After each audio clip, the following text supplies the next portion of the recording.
buông hòa vào ánh nắng, gió lạnh mây trắng bay.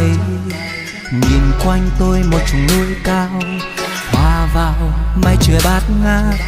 Đường tôi đi 1000 sắc hoa, con suối reo gọi mời. Người phương xa hay cùng đến nơi Tây Bắc khi xuân về. Lộc non gương mình đón nắng, đón mùa xuân ghé qua. Ruộng bậc thang từ xa xa, rừng đào hoa ban thơm ngát. Ở nơi đây họ đón xuân, đơn giản nhưng yên bình. Ai cũng sẽ đến một lần đến nơi Tây Bắc khi xuân về.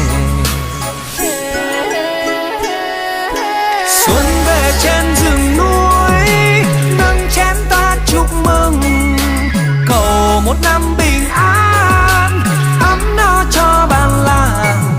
Xuân về trên rừng núi, mong suốt năm được mùa, để làng ta được ấm no, hạnh phúc suốt đời.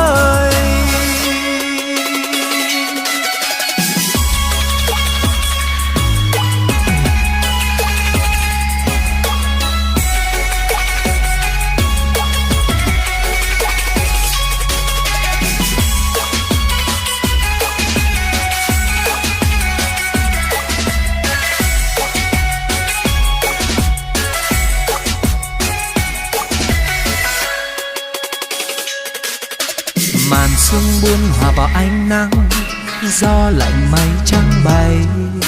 Nhìn quanh tôi một chùm núi cao, hòa vào mây trời bát ngát. Đường tôi đi 1000 sắc hoa, con suối reo gọi mời.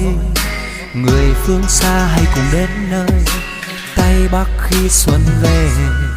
Lộc non gương mình đón nắng, đón mùa xuân ghé qua. Ruộng bậc thang từ xa xa, rừng đào hoa ban thơm ngát. Ở nơi đây họ đón xuân, đơn giản nhưng yên bình. Ai cũng sẽ đến một lần đến nơi Tây Bắc khi xuân về. Xuân về trên rừng núi, nâng chén ta chúc mừng. Cầu một năm bình an, ấm no cho bản làng. Xuân về trên rừng núi, mong suốt năm được mùa, để làng ta được ấm no, hạnh phúc suốt đời. Xuân về trên rừng núi, nâng chén ta chúc mừng. Cầu một năm bình an,